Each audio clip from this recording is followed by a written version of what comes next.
Hello. Hello. Hi. How's it going? One thing I think we fail to appreciate about quarantine is that it's how even after 375 days or whatever, however long it's been. What if I sit here? It's going to be good. Nope. It can be. It's okay. Whatever. I mean, does the shot have to be amazing? It doesn't. It doesn't. It really like we're not. We're not making the Godfather Part Two here. Where I think I can. You know what? We are making the Godfather Part Two, and I can make this. I can bring this closer, and that sometimes the solution is not a matter of camera angles. It's just a matter of physical proximity of the lens to the person. One thing I think we fail to appreciate sometimes is that even after 375 days or whatever it's been, somehow quarantine still finds a way to make each individual day stressful in a new way. It's incredible. I got a haircut today, which was good, but it also meant that editing the Vlogbrothers video was extremely challenging. And it felt so good to get a haircut. I don't know. I don't want to over brag, because I know there are probably people in comments who are like, I wish I could get a haircut. And I know how you feel. So part of the reason, I couldn't get a haircut partially because I didn't want to go get a haircut in the middle of a huge second wave of COVID cases in Indiana, but I also didn't want to get, and then I couldn't get a haircut because I was under self-isolation. I don't have and didn't get COVID, but one of our kids got COVID at school, and that's sucked, obviously. And so we couldn't go anywhere for a long time because your self-isolation period begins when theirs ends. So it's almost a month of being at home, which wasn't that different from the rest of the last 375 days, but did mean that I couldn't get a haircut. So getting a haircut, one, it means I don't have COVID, which is great. But also just I mean, people in comments make jokes about how I don't care about the maintenance of my hair, but I had to put so much work into making it look that normal this morning. I mean, I know it didn't look normal. That was and I realized that 15 or 20 minutes of hair care is not a lot for most people, but that was 15 solid minutes of trying to shape an Eric Estrada in 1978 style ball of puff into a haircut that I could use to film the video. It's just been a very challenging day because I filmed the video this morning after the kids left for school, and then it's been go since then, which also means I haven't signed. Again, whenever I complain, I'm always reminded of the fact that all of my problems are good problems to have, and I except for the COVID thing, which was just a bad problem. But a signing update.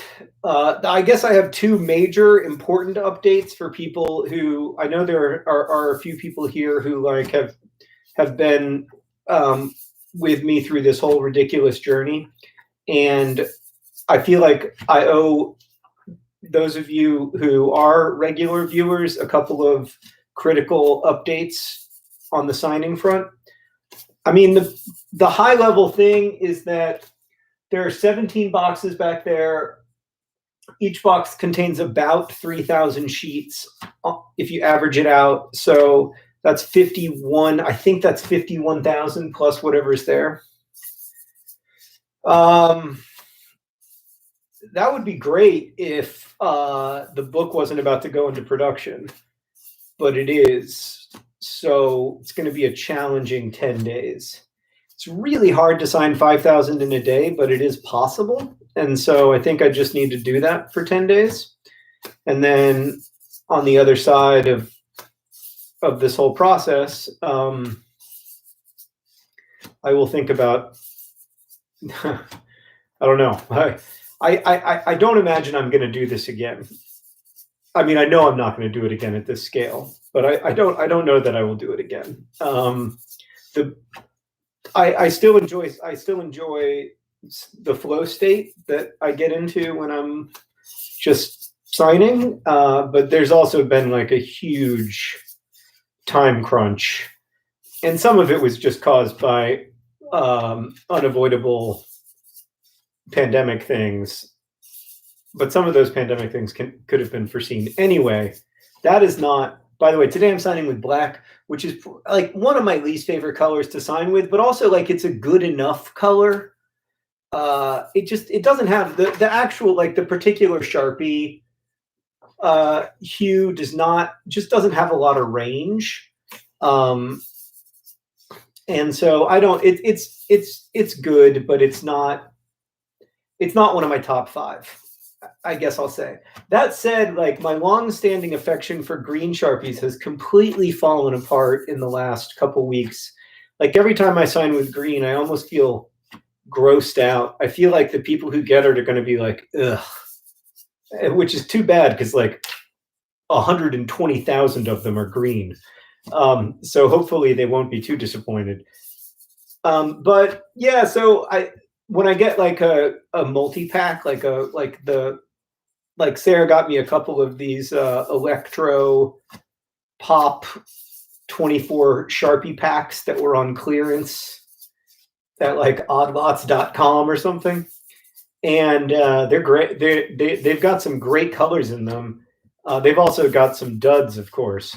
Like I can't even really sign with the yellow Sharpie because it's almost invisible on the page. And yeah, so there's some duds, but Sarah and Alice are using the duds for an art project. So it's all working out. But anyway, in this process, I have discovered 2 things. And if I do this signing project or any signing project ever again, like I don't think I'll do one. Well, I won't do one at this scale, but if I ever sign, I don't know, like 30 or 40,000 sheets again, I think I know what colors I want to use, and now I have learned, really through Sarah, I've learned how to acquire individual colors of Sharpie that are not like you can buy. It's really easy to buy green, purple, red, or blue in these 12 packs, and they're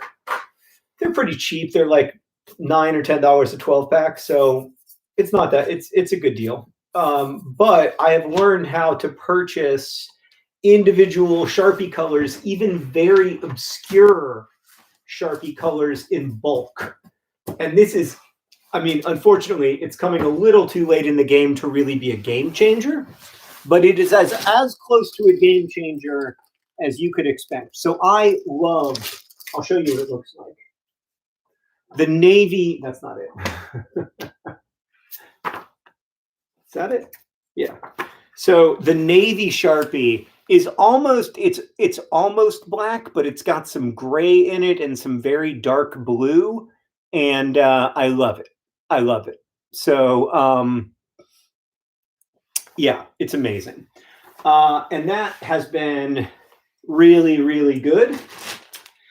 And then there's another color that I might like even more, which is even more obscure. Like I'm becoming like a hipster Sharpie user, where I'm like, oh yeah, no, I don't really engage with like green or red or any of the sort of. This one is called Intergalactic Indigo. It looks, from the cap, it looks sort of purple, but that undersells its magnificence significantly. I'm gonna switch to Intergalactic Indigo so that I can absolutely blow your mind with the beauty. Okay, here we go. Look at this. I don't even know if my webcam is good enough to pick up how phenomenally beautiful this is. It's everything. It's blue, it's gray, it's black, it's a little bit purple, it's almost a little bit like silvery shiny. Intergalactic Indigo is overwhelmingly my favorite color of Sharpie I've ever come across. And I thought the only way to like sign with Intergalactic Indigo was to buy this 24 multi-pack of many colored Sharpies.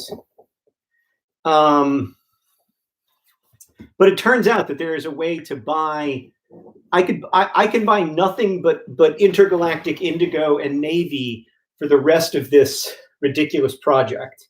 So I have like 100, if that's really 51,000, which I think it is, I have like 100 Sharpies left to use because I get about, I can squeeze 700 or 800 signatures out of a Sharpie, but I like the line the way I like it, and it's not that much of an expense to stop when I feel like the line is getting a little frayed.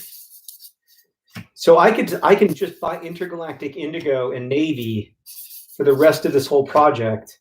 Now, I feel like some of y'all who pre-ordered the book are going to get a non-Intergalactic Indigo or non-Navy color and feel like John doesn't like that color. Listen, I like all Sharpie colors.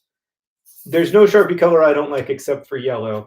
And the only reason I don't like yellow is because it bleeds into the page so much you can't even tell it's a signature. It looks like, I don't know. It looks like some kind of like relic from the ancient past. But so I don't want you to feel bad if you don't get Intergalactic Indigo or Navy, because I didn't even discover how much I love these Sharpie colors until, you know, I was like 180,000 copies into it. So being able to like purchase Intergalactic Indigo and Navy in bulk is the only thing that makes me think I could do this again. Like, other than that, it feels completely impossible. So I saw, just out of the corner of my eye when I was up there showing you, I saw people being surprised. I thought I had mentioned this. I might have mentioned it in a past live stream or something, and I might not have. I don't know if I didn't mention it. It's just I mean, well, first off, like, my kids' lives are their own lives, and like, not really. You know, it's a weird. Everybody who makes stuff on the internet or posts stuff on the internet like finds a different place to draw the line, and I'm not like laboring under the delusion that I draw the line in the right place or anything, but like, we draw the line where we draw the line, and other people draw the line where they draw the line, and so we try not to, like, you know, post much about our kids, except for when it's things that like would be true of any kid, you know, like, yeah, that's basically, that's how we do it. Everybody does it differently. I don't think anybody knows the one right way, or if there is one right way. But I mean, I think I made a video a couple weeks ago where I was like, this has been the hardest month, which it was, that we've had in a long time. And that was, I mean, that wasn't the only reason why, but it was certainly a very big reason why. So they got it at school. It was just bad luck. They didn't do anything wrong. I don't even think the school really did anything wrong. It was just bad luck. And, you know, I think that's the case for a huge percentage of the people who get COVID. So we were all very fortunate. Nobody else got it.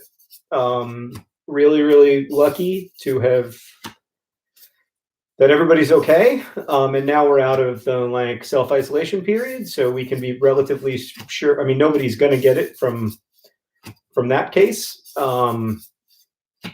But yeah, it was a reminder that we are, you know, still in the middle of the most significant global disease pandemic to emerge in the last several decades. So, you know, we were pretty freaked out, and I felt really bad for, you know, felt really bad for our kid. But they're fine. Never even really got sick, to be honest with you. Like, we might have never known if it weren't for other kids in the class testing positive. So yeah. So So we're lucky to be okay, and really grateful to be in a position where it was not very difficult for us to do the stuff that we had to do, to self-isolate and all that stuff. So yeah, mostly just got really lucky, which I don't think there was anything else to it. I don't think we did anything particularly right. I think we just got lucky. So kids don't shed as much virus, and who knows? There's probably other reasons too, but I don't have a great sense of what they are. We did ventilate the crap out of the house, so I don't know if that helped, but yeah. I'm going to answer some questions. It's going to be a relatively short live stream today. I think I'm actually going to do a TikTok live stream later this afternoon.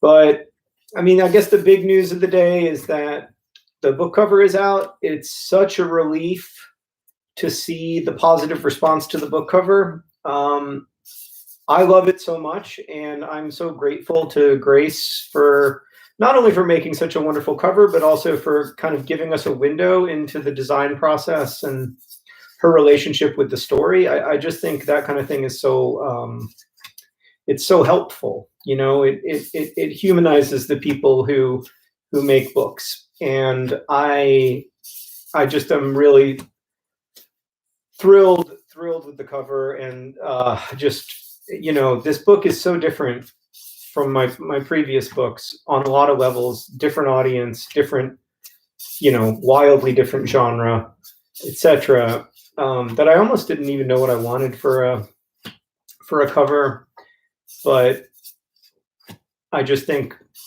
Grace found like the perfect visual expression for what I was trying to do in the book. And one of the greatest, I mean, really to be honest, one of the greatest joys you can have as a writer is to have people make work from your work that seems to deeply understand what you were trying to do, and reflect it back to you. And, you know, I wanted this book to be a soft place in a hard world, and to be vulnerable, and earnest, hopefully without being over earnest or maudlin or overly sentimental. And I think the book cover expresses that better than the book does. So I'm just really, really grateful, and I hope y'all like it. I hope, you know, I mean, obviously, like, the ultimate job of a book cover, I guess, is to sell books, but from you know, on a personal level, it means a lot to me to have a cover that reflects back to me what I've wanted to do with the Anthropocene Reviewed as a podcast, and then especially what I've been trying to do over the last year as I rework it into a book. So hopefully other people, yeah, like it. But the response seems to be really positive so far. I've been reminded of most of you probably won't remember this, but we had this like catastrophic book cover launch in 2011. Is that an exaggeration? Like, in an age of global catastrophe, can a book cover launch be catastrophic? No, it is an exaggeration. It was not catastrophic. Things that are catastrophic are actual problems. We had a bad book launch in 2011 for The Fault in Our Stars book cover launch. For those of you, a few of you may remember this, but I will tell you the story as I remember it. It was not. It was a really. It was stressful. It sucked. I'm going to look at your questions real quick so that I can know what I'm going to talk about next. But I'm excited to tell you this story about, for those of you who don't remember, the great Tumblr Fault in Our Stars book cover launch debacle of 2011. Tivios came out. Untapped Inkwell remembers.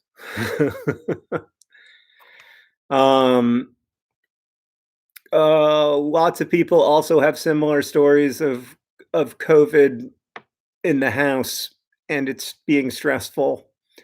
All right. Did you know that bees can fly higher than Mount Everest? Definitely, I did not know that. But definitely didn't. That's exactly the kind of thing that I didn't know that I would like to know. Somebody says they miss those times of Tumblr, which is, I have to say, not necessarily my relationship with those times of Tumblr. I miss part of them. Is there a review of Sharpie colors in the book? No, but in the autographed copies, there is a review of autographed copies that explains what you're looking at. Somebody is asking me how I buy them, and the answer is from Blick. Is that what the art supply company is called? That's where I got them from. Okay, so I'm just gonna.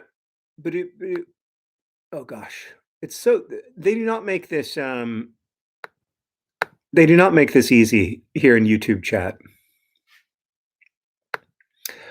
Okay, other cover art options. That's a very interesting question. Okay, all right. So that's actually, so somebody asked, is there a chance that we can see the other cover art options that Grace designed?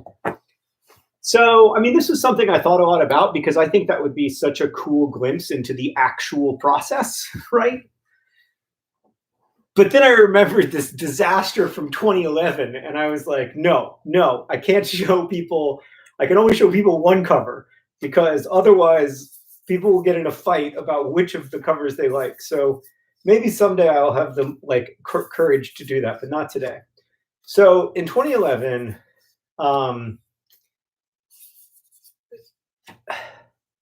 it's hard. It was such a weird time. I don't know how else to describe it. Like, I'll try to contextualize this by saying that in 2011, I just published a book that I co-wrote with my friend David called Will Grayson, Will Grayson. That book came out in October of 2010. And it did well. Like, I think it was on the bestseller list for like 3 weeks, 2 weeks maybe.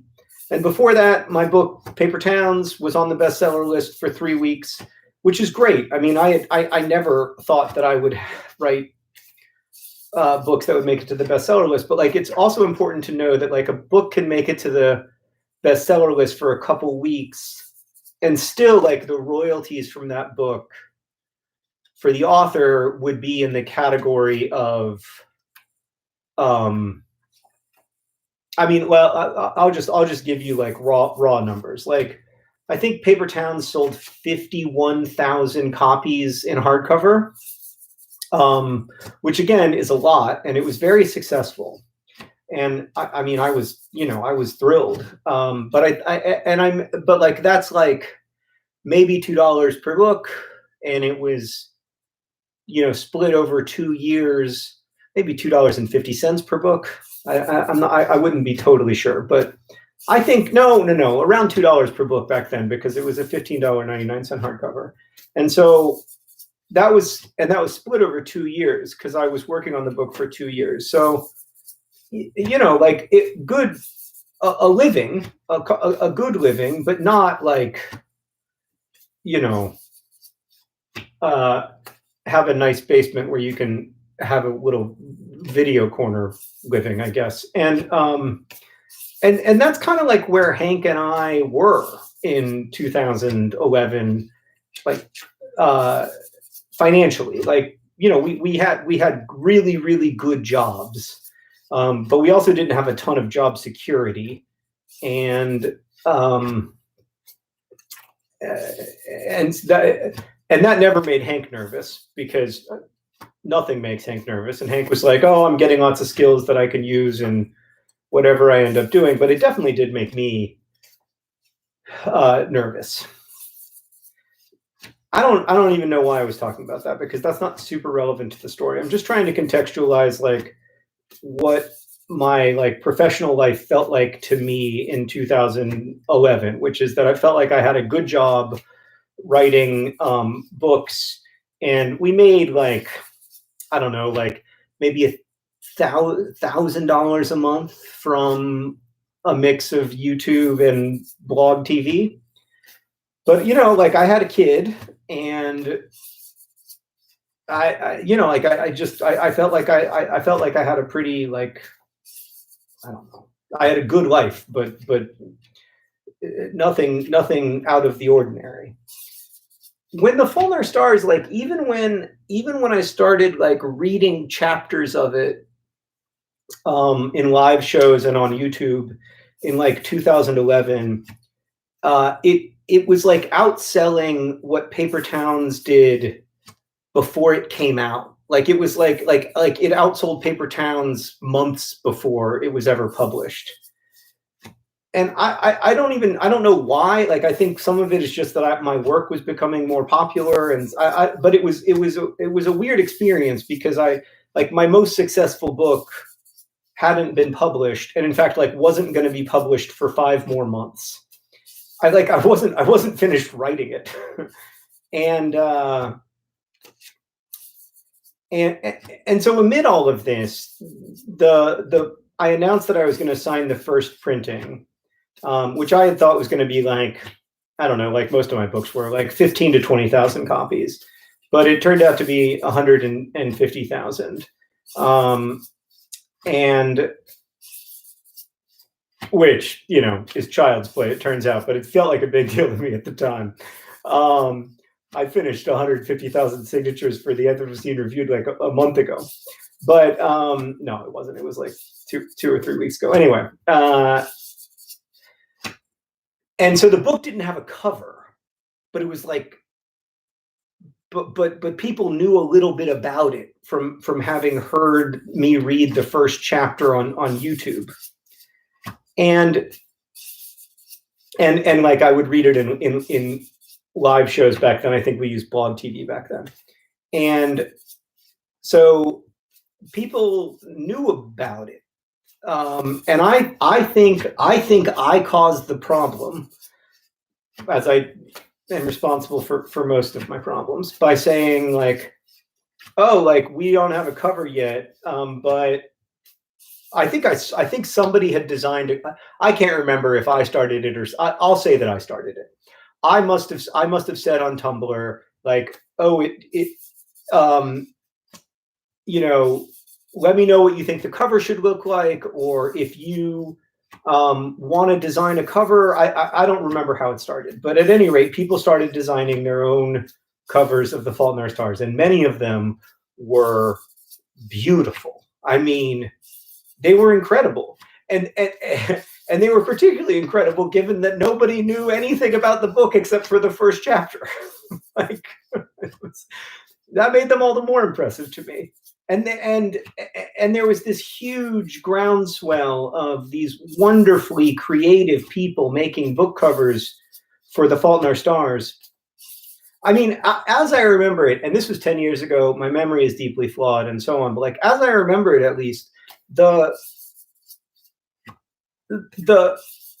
book barely had a title, because I was hemming and hawing on the title for the longest time. In fact, like, we only finally decided on the title the day that it had to become available for pre-order, because there are all these rules that back then anyway, that like Amazon and Barnes and Noble had about when a book had to become available for pre-order. And like, until the day before, I was still thinking about calling it I mean, all of these titles are so much worse than The Fault in Our Stars, but I didn't know that at the time. I thought they were good. I for the longest time I wanted to call it The Sequel. In fact, like, I did like a soft announcement in a live stream that I was gonna call it The Sequel, because it was supposed to be a sequel to a book that never existed. Like, it was going to be the sequel to An Imperial Affliction, sort of. What a bad title for a book. Like, that's a sliding doors moment in my life. But anyway, eventually we decided on The Fault in Our Stars, which had been a line in the book for a long time, where Ben Houghton says that there's a lot of fault in the stars. And so this book that wasn't finished, that I'd only titled like a couple days, a couple weeks before, that I didn't even know my relationship with yet, because like I still didn't know how it was going to end. I hadn't written the ending. Was the best-selling book I'd ever written, and also had all of these amazing covers designed for it, which was a wonderful but like extremely strange and surreal and overwhelming experience. So then Julie, my editor, and I are working on the actual cover. And I'm really worried that I'm telling some part of this story wrong, just to be transparent about my worries. I'm worried that I'm telling some part of the story wrong, and or that somebody's going to like snip it out of context and post it, which is something I worry about a lot, and I just need to get over it. So anyway, my memory is that Julie asked Rodrigo Corral, who's an incredible cover designer, like, I mean, when I was writing like Paper Towns or Alaska or An Abundance of Catherines, the thought that somebody like Rodrigo Corral would ever design one of my covers was so far from my mind. Like it would never have even occurred to me as a vague possibility. But she asked Rodrigo if he would be interested in designing the cover, and he read the book and he said yes. And he submitted these covers. So there is like the famous iconic cover of The Fault in Our Stars, but he also submitted 3 other covers, one of which was like a little bit of a take on the original cover of Gatsby with the tear. And that cover was incredible. It was, I mean, it was one of the best covers I've ever seen in my life. And the other cover was of the Swings, in a similar style to what was eventually the Fault in Our Stars cover, but it was of the Swings. And I was just like, all 3 of them were incredible, astonishing. And, we went with the clouds because it felt graphic, and it felt, it felt, it just felt like of that moment to us. Like it felt like however November of 2011 felt. And we were so confident about this cover because we had like one of the world's best cover designers working on it. And we both felt like he had done such an incredible job. And then like, I didn't do a great job of messaging the cover. So that ultimately the reason it all went sideways was because of me. When I look back at most of the things that have kind of gone wrong in my professional life, especially the ones where I blamed other people, I tend to now think like, gosh, I think the responsible party there might have been you, big guy. But anyway, I did not do a good job of framing the cover. The people online, people in the Nerdfighter community had been seeing these covers that they themselves had made that were really great. And now they had a cover that looked vague and looked like clouds and didn't make sense to them based on having, read a chapter of the book, and that like looked wildly inferior to covers designed by people in the community. And people hated it.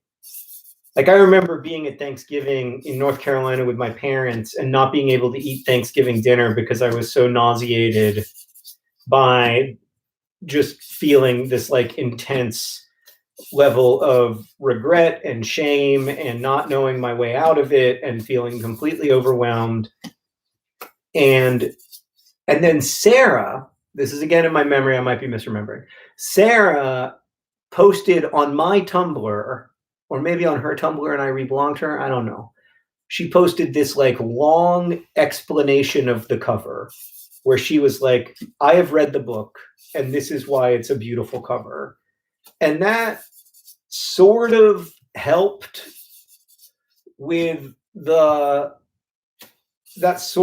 calm things down a little bit, but like people were canceling their pre-orders. It was wild. And then like fast forward, and now everyone, like if you like I when you go on like best book covers of various time periods. Like the Fault in Our Stars, Rodrigo's Fault in Our Stars cover is always cited as like the best book cover of 2012, which, by the way, I think it is. Like, I mean, it's such an incredible book cover that when they made the movie, they basically kept the book cover as the poster, which never happens. And like they commissioned an entire font from Rodrigo where he wrote each letter in the font of The Fault in Our Stars so that they could like use it in all kinds of different things and put it on t-shirts and whatever. And it became a really iconic, obviously very, very successful book cover. But man, that Thanksgiving, I felt like what have we done? Have I murdered this book before it's even out? Ugh, it's super stressful. So the answer to like why I didn't want to show, well, first off, like I didn't have time to like ask. I mean, I would obviously I would never do that without asking the designer. Like over the years, I have thought I would love for The Fault. I would love for people to see those other covers that Rodrigo Corral did for The Fault in Our Stars, because I think they're also good. And it's a shame that nobody sees them because they're wrenching. They're so beautiful. And I honestly feel that way about some of the covers that Grace designed for the Anthropocene Reviewed. Like they're a lot of them are very different, but they're really beautiful, and they capture different things about the book in a really powerful way. Like she did one that utilized my circle drawings. Like she took details from my circles and turned them into a cover that also references the shape of staph bacteria, and it's a really great cover. And she also used like some visual elements from stuff in the book, like Canada geese and maps and other stuff in ways that were really, really cool in some of the covers. And I mean, I would have been happy with any of them, but I just felt like this one, because for me, like the Sunsets essay is the like, it's the center of the book. Like it's kind of the axis, both literally in the sense that it's right in the middle, but also figuratively, like is the axis around which the book spins. And so I was really, I liked that she responded to that one. So yeah, I didn't feel like I could show the other covers. One, because obviously I would have had to ask her permission. And two, I didn't want to go through that again, to be honest with you. Like I didn't want to like go through people maybe being like, oh, I can't believe you picked that one. You should have picked the other one. So like, and this is an interesting problem in publishing that also like relates to creative work in general. Like you want to be, or I want to be transparent. I think it's much, when I was a kid or even when I was like 25 years old, publishing was so opaque to me. I mean, I worked at a magazine.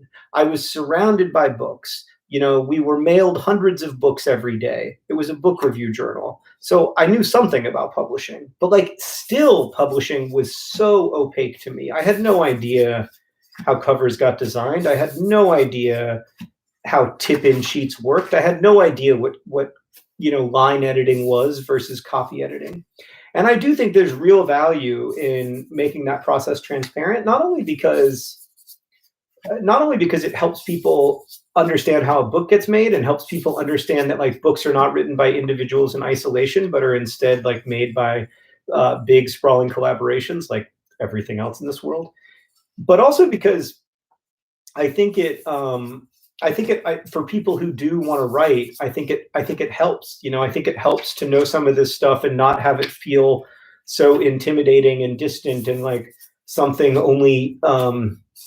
I don't know. Like when I was young, I thought that like only fancy people who were fundamentally different from me wrote books. Like people in Orlando, Florida, didn't write books. People in Pelham, Alabama, didn't write books, and so. it's important to me to be a person from Indianapolis who writes books and to, you know, and to talk about different parts of the process. I also find it helpful. Like when I read the first chapter of The Fault in Our Stars all those years ago on Blog TV, it helped me. It helped me understand what people were responding to in the story, but it also, like, just reading for an audience in a kind of low stakes way where you're not going to, you know, get in trouble if you know, there's something that's not working in the story. Like, it allows you to have like this amazing group of beta readers who are enthusiastic and open, but also like not uncritical. And that was super helpful with The Fault in Our Stars, and it's been super helpful with the Anthropocene Reviewed book. So it's definitely, I mean, I get a lot out of it, but there's a line to the transparency, right? Like, you can't, like, even like a few weeks ago, I was, I don't know what time it is, which is the source of some concern because I have an event at 2. It's fine. Ashley. Okay.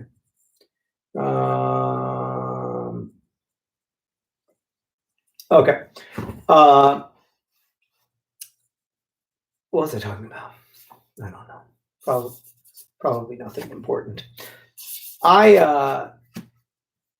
There's a line to the transparency. Like a few weeks ago when I was like, I'll do a line edit of 2 essays that are pretty clean and the work isn't going to be that hard on a live stream, and maybe people will help me solve some of the problems, but also it'll be a nice glimpse for people in an unlisted kind of live stream vibe way to see how, you know, to see how this actually happens and how Julie's notes interact with my thoughts in order to try to make the essays work.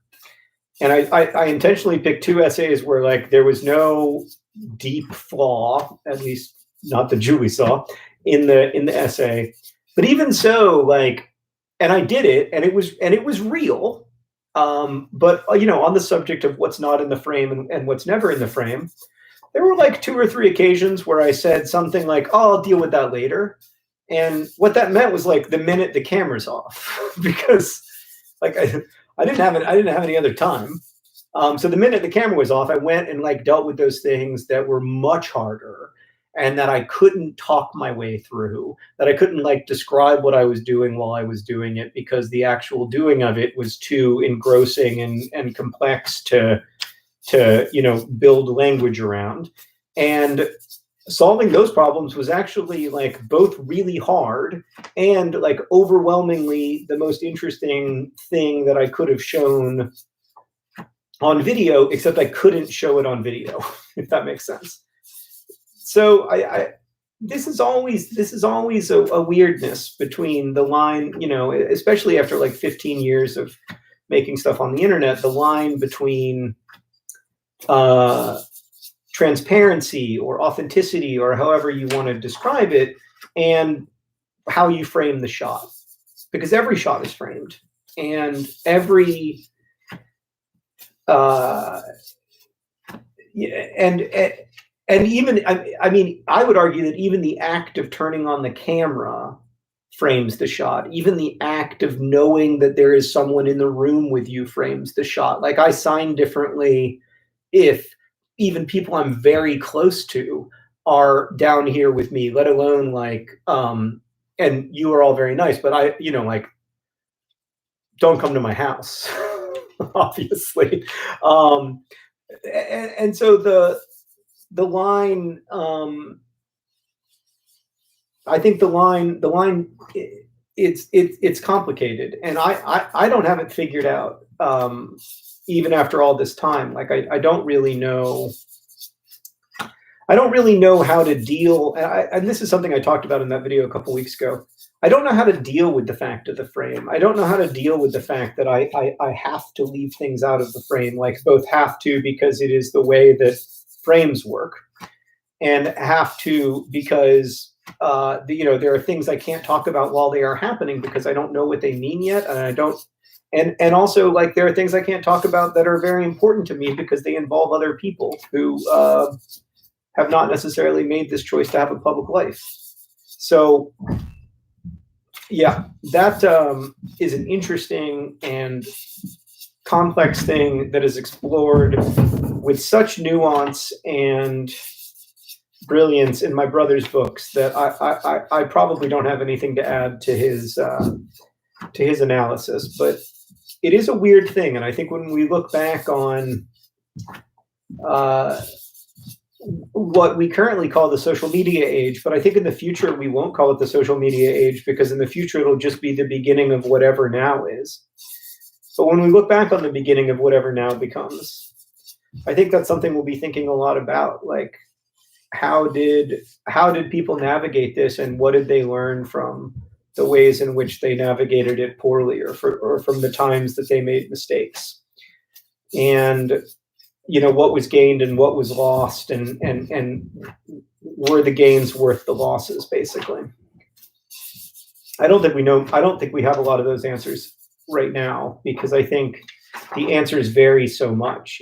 For some people, obviously, and I'm one of them, the internet has been a path to a professional life that has been far more fulfilling and in every way than a life without the internet would have been. Like, I hope that I'm a good writer, and I hope that my books were published before Twitter and before YouTube, but I don't know that they, and I hope that I would have been able to have a career without Twitter and YouTube writing, but I definitely don't know that I would have, and I actually think it's very likely that I wouldn't have,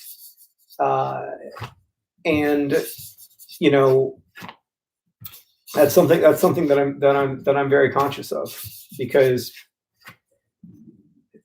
writing books is not an easy career, even if you are lucky enough to get published. It's really hard to make a long career out of it, and you need a ton of luck, and also in my case, I've benefited from a lot of different structural benefits that are at their core unjust, and it is not. It's not an easy way to make a living. But I also, in saying that, I don't want to discourage people from writing or from publishing, because I do think there are a lot of different ways to make writing and publishing part of your life, even if it's not your whole professional life. I have a lot of friends who write books and write books regularly, and write books for audiences who love those books, for whom writing is not their only job. And like, really, it's not my only job. Like, I make Vlogbrothers videos and Crash Course and Dear Hank and John and other stuff. So I think that, for most people, it won't be their only job. I mean, for almost everybody, it won't be their only job, but there's still a lot of fulfillment to be found in writing and publishing, and even in writing and not publishing, which is something I've been thinking about lately. Like, there's a lot of things about publishing that are wonderful. There are also a lot of things about it that are super challenging, and the pleasure of writing is not contingent, at least for me, upon publishing. I know this because I write stuff that I don't publish, and I enjoy writing it. Okay. I have to go soon because I have to because I have another engagement. As much as I didn't wish I did. If you have TikTok, listen. If you don't have TikTok, don't get it. I mean, it's a time suck. Let's be realistic. It's not. It's not. It's pretty good at occupying your attention. Full disclosure. But if you do have TikTok, I think I will be doing a TikTok live stream later while my kids are doing a thing. And so I will, I think I'll be here later. I mean, so this is almost 1,000. That's 51,000. Maybe between this and this, that's 1,000. So it's 52,000 to go in 15 days. I'm not very good at math, but that's less than 5,000 a day, right? maybe it's 13 days, but it's still less than 5,000 a day.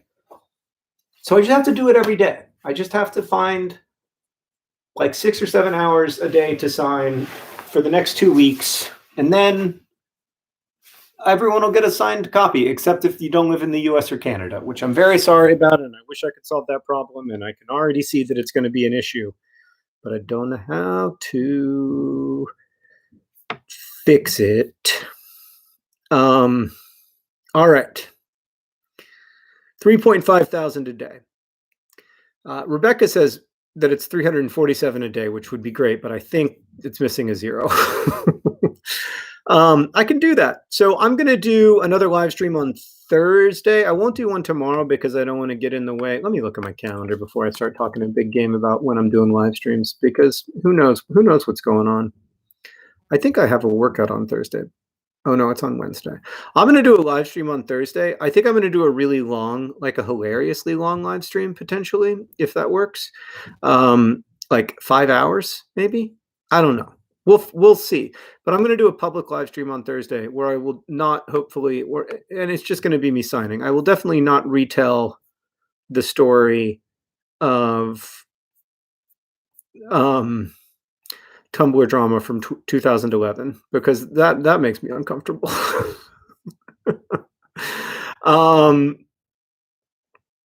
Did any of it make it onto Vlogbrothers? Asks Jonathan, because Jonathan's been here since 2008. I feel like I feel like in the comments of the Fault in Our Stars announcement video, I'll look it up and we'll discuss this next Tuesday, when I will still be signing and I will be doing a live stream. Assuming that nothing happens unexpected, which is a bold assumption in 2021. I will be doing a live stream next Tuesday as well. So I'll see y'all then. But thank you so much for being here, and for just supporting me through this whole weird process over the last year. And it has been like one of the lights of my quarantine to do these little semi-secret live streams from the time Sarah and I were drawing and drinking wine to now. So thank you very much. And let's not do another year of this, but let's do it together for as long as we need to. All right. Thanks, DFTBA.